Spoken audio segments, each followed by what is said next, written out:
Hi, Bookaholics. Today we will talk to Kathy Otten, who is a book coach. This is one of the interviews I'm doing in the Writers Workshop series.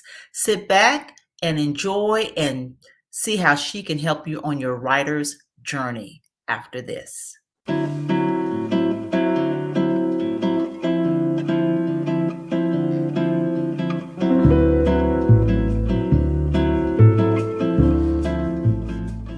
Hi, Kathy. Hi. How's it going? Good, thank you. Well, thank you for joining me today. This is part, as I've said before, of the Writers Workshop. And I know avid readers out there are sometimes budding writers or struggling writers. And I wanted to offer some interviews of folks who have successfully written books and also helping folks can help other folks get through their writing journey. And you are a self-described or you are a book coach. So we'll get into that a little bit later about your system and what you offer to people who are budding writers. But first, let's explore your background, your history. Tell us a little bit about Kathy Otten, the writer. Well, I guess I've been writing since I was a little kid. I Okay. used to make up stories in my head to fall asleep, or when I would be swinging on the swings, I would make up stories. So when I learned to write and stuff, I started making my own little books. And I would fill up notebooks and stick them under the bed and that sort of thing. And then when I started having babies, I would be up in the middle of the night nursing, and I started buying those Harlequins that you could buy at the checkout stand way back. Yeah, yeah. Yeah, and so I would be reading them at 2 in the morning, and I thought, geez, I can do this. So I started writing and filling up notebooks, but the submission process was way harder than I thought it would be, and it was way harder to write one of those Harlequins than I thought it would be. So I started, back then, you had to read books. There was no YouTube. Right. And, Exactly. so I started reading books and I joined a organization called Pen Writers. Okay. And they had conferences and workshops, that sort of thing. And so I started learning to craft, and there was a lot more to it than I thought. Even though the ideas were in my head, getting them on paper so that readers could connect with the characters was a whole different ballgame. Yes. So um, that's where I started the journey, and I published my first short story in 2006. So I've been really digging at it since then. And people started asking me, can you teach a workshop on this or that or the other thing? So I started doing that. And then people would say, can you read my book and tell me what you think? And then I would start saying, well, you need to work on this issue. You need to work on that issue. And then I found Author Accelerator online, and they certify book coaches because there's a lot of people out there that say they're book coaches, and there's no standard. So this organization is helping to create a standard of excellence to help writers on their journey so that they can reach their goal. Not everyone has the same writing goal, but a book Right. coach can help you cut all those years of working on your manuscript and not knowing what's wrong with it. Got you. And that's the sort of thing that a book coach does. Got you. So let's go back though. What do you write? I write primarily historical romance. Okay. And why did you select that? Probably, partly because I'm kind of the person that likes happy stuff, Yeah. and kittens and puppies and happily ever after. And I don't like scary stuff, and so I started gravitating toward that. And then I veered off into historical because my family always, like, my dad was a big John Wayne, Clint Eastwood, that kind of thing. And my Right. mother, she loved antiques, and we had a bunch of antiques in the house, and we always had history, you know, on the architecture of different old houses, excuse me, and that sort of thing. So it kind of like melded the cowboy thing and the history thing. And when I got in high school, I loved learning about the Civil War and all that stuff. So, and the Revolutionary War, because I grew up in New England, and my brothers and I used to tromp around the old ruins of different forts from the Oh, Revolutionary War. So I sort of gravitated toward historical romance from there. got you. Got you. Now, do your characters have, only is it romance, but does it have a story other than romance built into it, like maybe not a mystery, but like some type of thing going on, and the romance happens as a result of the other situation? Or is it just straight a guy looks at a gal across a ballroom and then it's just romance Well, and there's a difference. I mean, the romance spectrum is huge. You know, you can Mhm. have the hardcore erotica, and then you can have the sweet romance. But the romance is sort of its own plot line. Okay.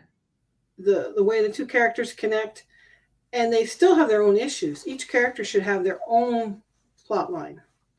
So Oh, the yeah. romance pulls the plot line together. The romance teaches Okay. through falling in love and whatever, the characters should learn something about their own journey. So Okay. you can weave in, I mean, there's historical romance, there's fantasy and sci-fi and vampires and thrillers and suspense. And so like if you have a thriller or a suspense romance, you might Mhm. have the detectives or whatever, two detectives or a Right, non-detective, and right. they work to solve this crime for whatever personal reason they have for doing that. And then the romance happens, and because of the romance, it helps them grow Right. as sort of. Exactly. Got you. Now, with the historical, how historic are your books? Do they go to the recent past, say like World War II, or do they go all the way back to say like the 1700s?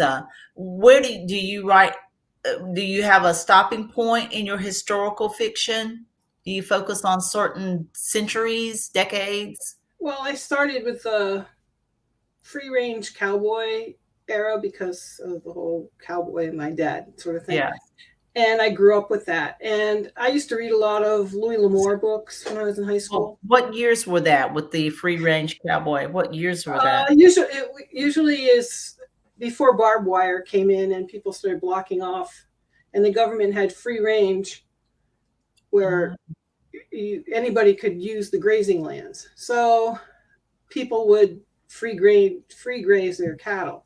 They didn't have, so they would like lease government land to graze their cattle or whatever. And so that sort of ended probably when barbed wire came out and stuff, and probably around the mid 1880s, 1890s, people started okay, boxing in their cattle more.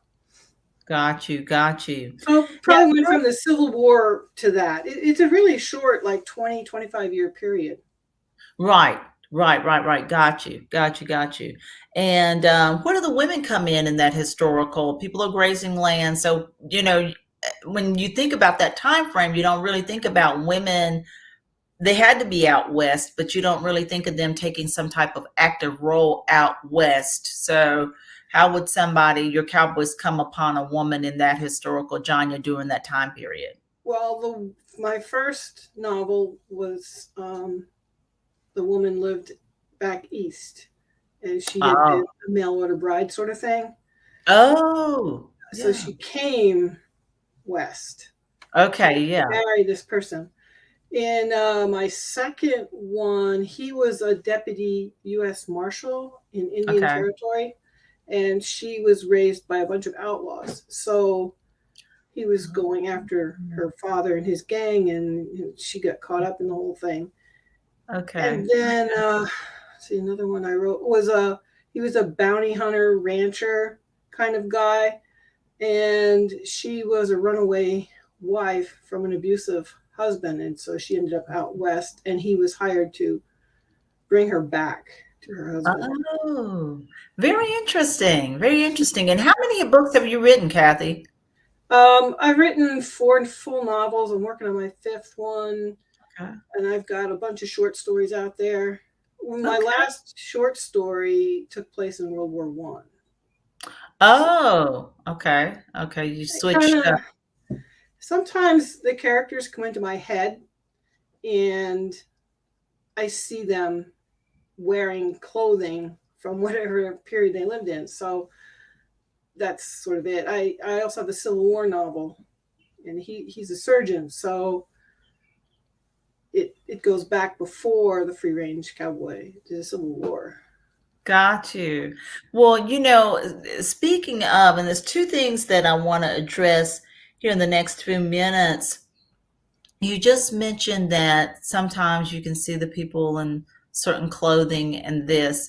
And one of the things I've always been very curious about with people who are writing novels, total fiction, is okay, I can see how you might come up with a time period, but this is my question, probably, and my question alone. But how do you come up with the names of the people? You know, why call a person Sally as opposed to calling her Jessica? How do you come up with names of the characters? Sometimes it's hard. And in my Civil War novel, I changed the hero's name a couple of times Okay. because it just didn't feel right. And Right. I remember watching an old interview with Elmore Leonard, and he said that he can't write the character until he has a name. He can't understand who they Oh, are and all that until he has a yeah. name. And he had a name for one of his primary characters, and he couldn't write the character because he didn't have a name. And then he got a new name, and everything just flowed. What I Yes. do is I have a book on character names. So like Okay. naming characters, and it you go back, you can go back to time periods and see what names were popular. Like Jessica Yes. probably wouldn't work. It Yes. would be That an makes a older lot of name. sense. And then America, it had a lot of people that came from other countries, especially back 150 years ago. Sure. And so the book that I use primarily has Irish names, Hebrew names, names from like Turkey or Pakistan or Japan or all of those places. So you can get, if you research the area your book is going to be the setting, it'll tell you. If Hmm. you go back and you dig a little bit, you can find out who settled in those areas. And then Right. like it might be an area of Texas which was settled by Germans, or it might be an area of Tennessee that was Right. Right. settled Right. by, everybody's moves around, but in those time Right. periods there were specific ethnic groups. Right. So I take that and then dig up some names, and if it clicks in my brain, then I go with it.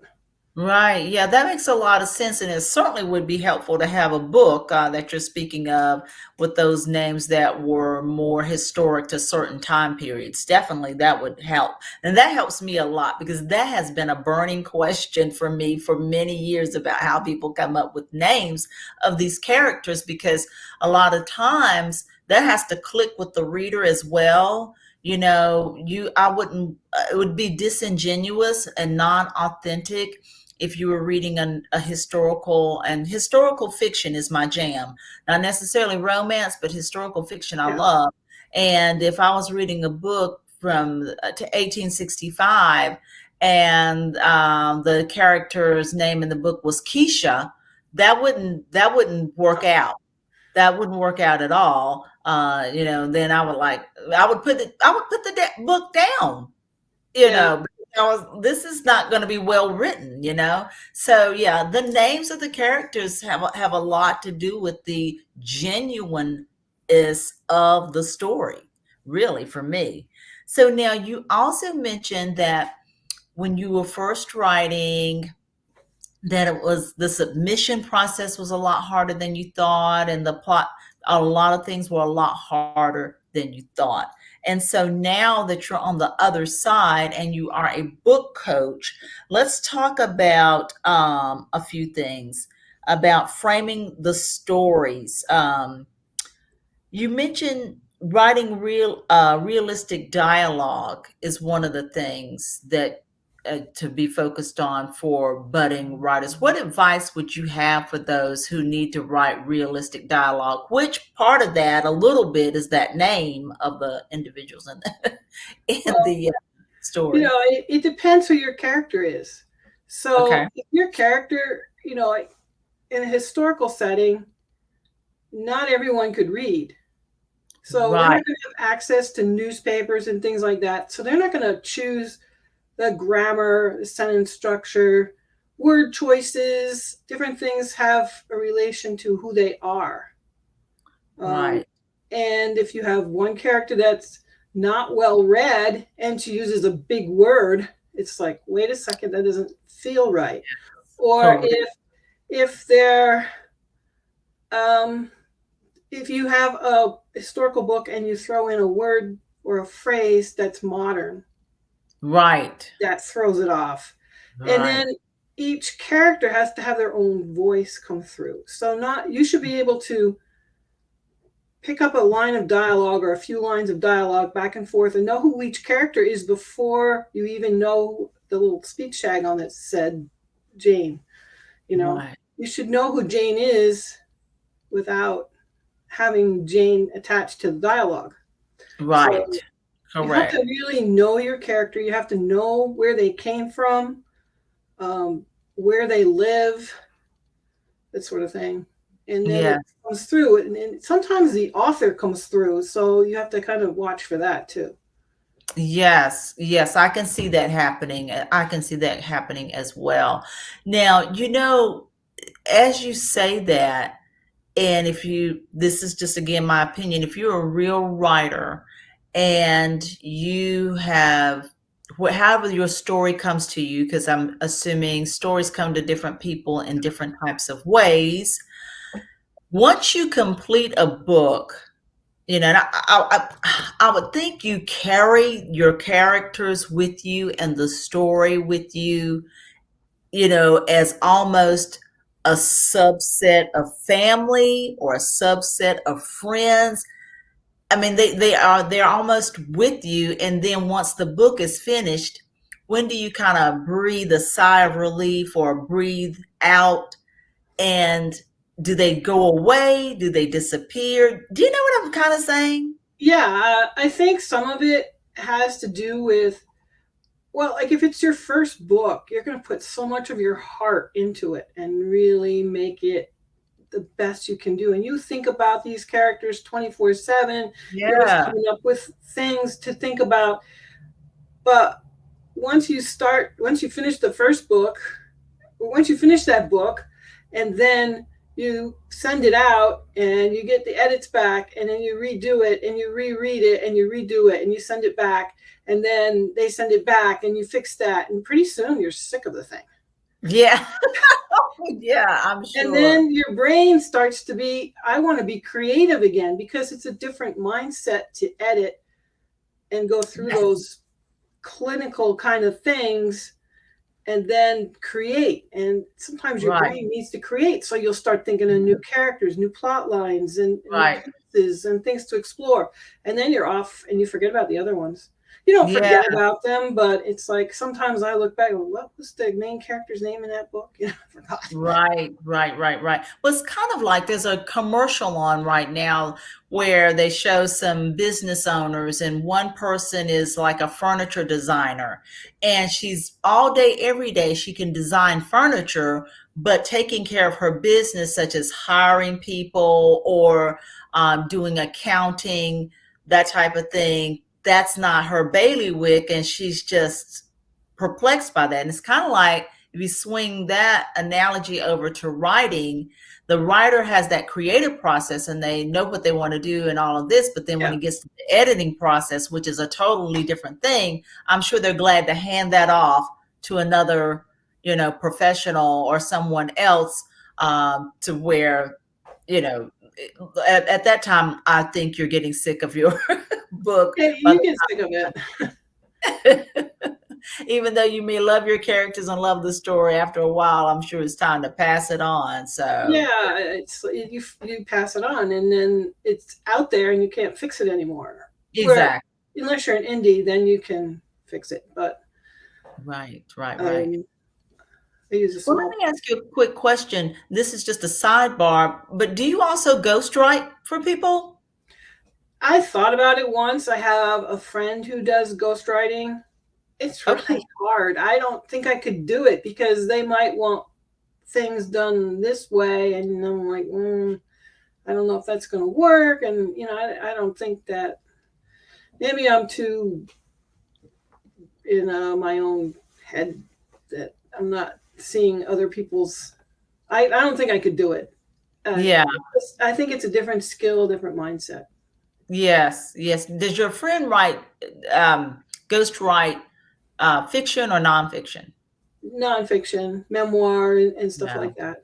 Yeah. Yeah. Yeah. Other Yeah. people Now have that I these. can see, but the other ghostwriting of fiction, well, I don't know, unless the person you're working with is actively working with you and you're really sharing, but you'd really have to get into the other person's story.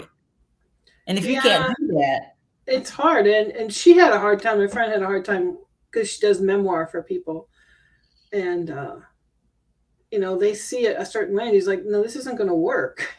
So you have to have that skill with people to be able to finagle and finesse and put in what yeah, they want and still make it right, a readable thing. And I don't right. think I could do it.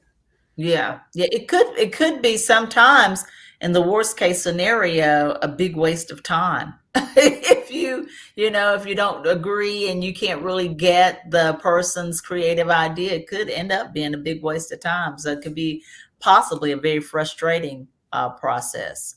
Well, But go ahead. I was going to say, even in book coaching, the author has a thing that they want to do. And in the end, you have to back up and say, this is not my story.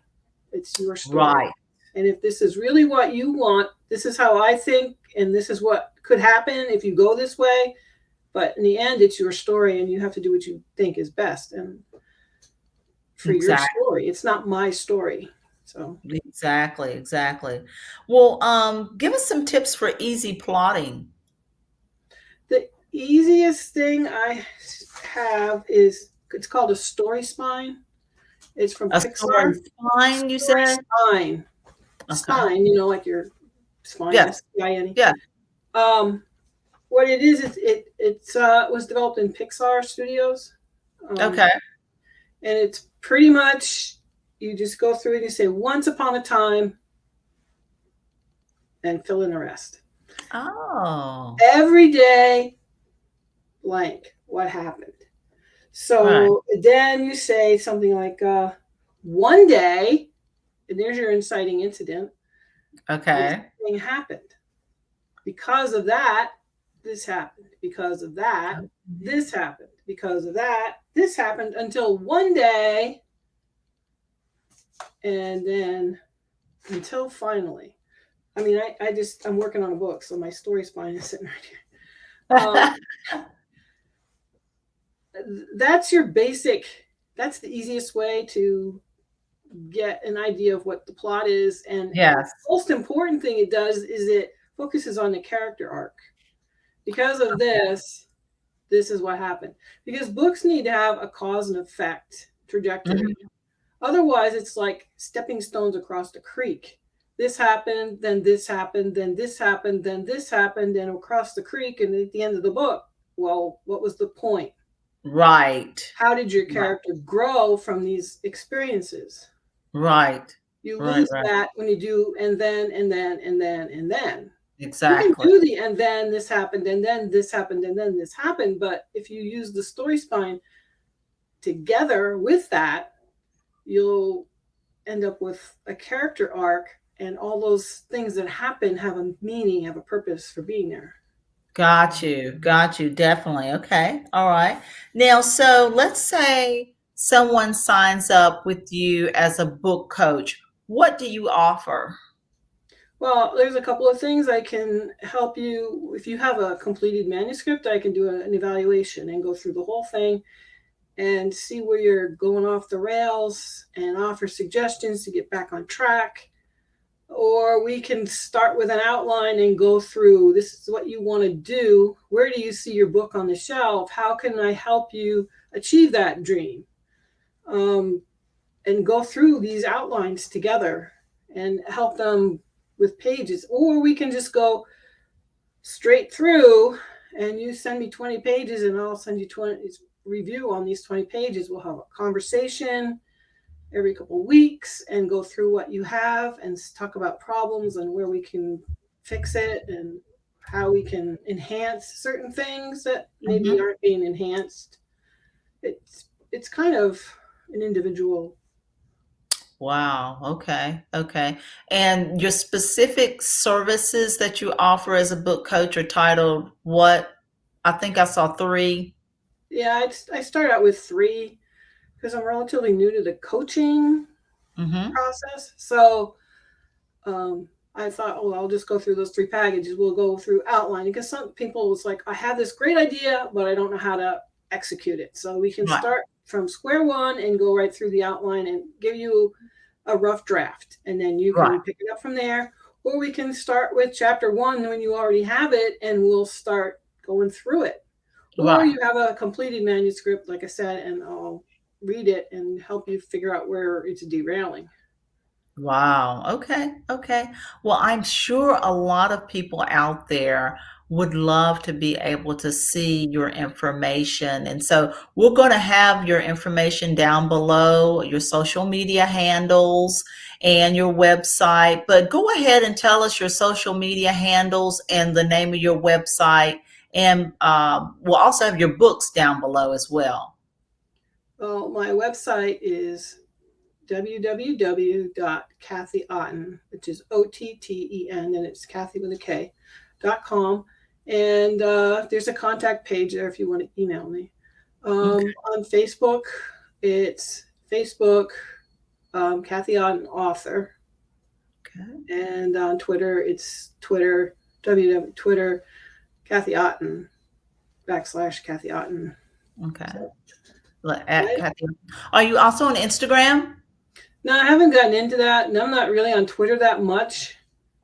Gotcha. Just because of the time frames of the day.